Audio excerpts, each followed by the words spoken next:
So Nag, if you don't mind, I have a question for Chiranjeevi Garu. Sir, I want to know how your childhood was. Where were you born? Which city, which town, which village, and how did you, what was your growing years? I'm very interested in that. Sir, I'm so fortunate. I know rural living style and towns and cities and mega cities. So I'm so fortunate. Now Charan, my son, రంగస్థలంలో వాడు పనిచేసేంత వరకు వాడికి పల్లెటూరు అంటే తెలియదు, లుంగి కట్టుకోవడం తెలియదు వాడికి. వాడు అక్కడికి వెళ్ళి అన్ని నేర్చుకుని అక్కడ చూసి వచ్చాడు.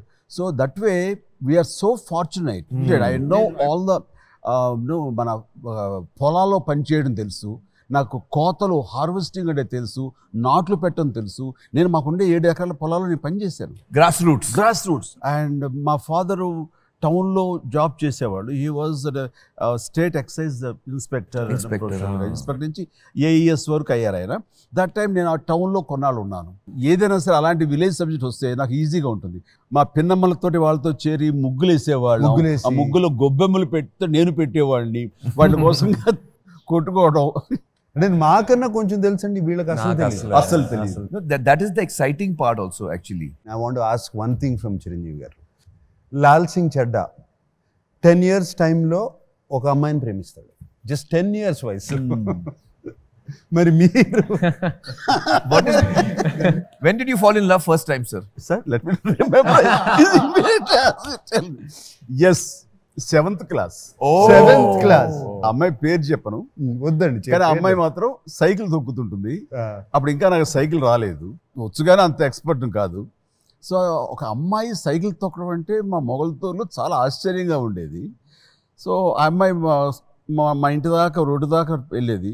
నేను మా క్లాస్మేటే కాబట్టి అమ్మాయితో ఫ్రెండ్షిప్ చేసుకుని నాకు నేర్పుతావు అని చెప్పి అమ్మాయి పట్టుకుంటే నేను సైకిల్ తొక్కడం. ఇది సైకిల్ మీద కాన్సన్ట్రేషన్ అంటే తను తొక్కుతుంటే లేదా చూసేవాడు, ఇటు ముందు చూడనేది. దట్స్ హౌ అమ్మాయి అంటే చాలా ఇష్టం, అలా ఉండేది. So I will conclude it by saying megastar Chiranjeevi సమర్పించు Lal Singh Chaddha releasing on August 11th. Lal Singh Chaddha నేను సమర్పకుడుగా ఒకటి చెప్పగలుగుతాను. ఈ సినిమా చూసిన తర్వాత నాకు వెరీ గుడ్ ఫీల్ వచ్చింది నాకు ఇది.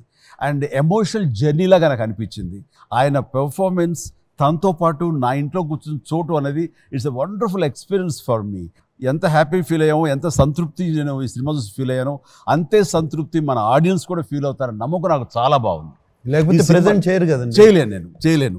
అండ్ ఇలాంటి సినిమా చేస్తే మనం గర్వపడాలి, గర్వంగా ఉంది నాకు ఈ సినిమా. ఈ సినిమా ప్రతి ఒక్కళ్ళు చూడాలి, ప్రతి వాళ్ళు ఎంజాయ్ చేయాలి.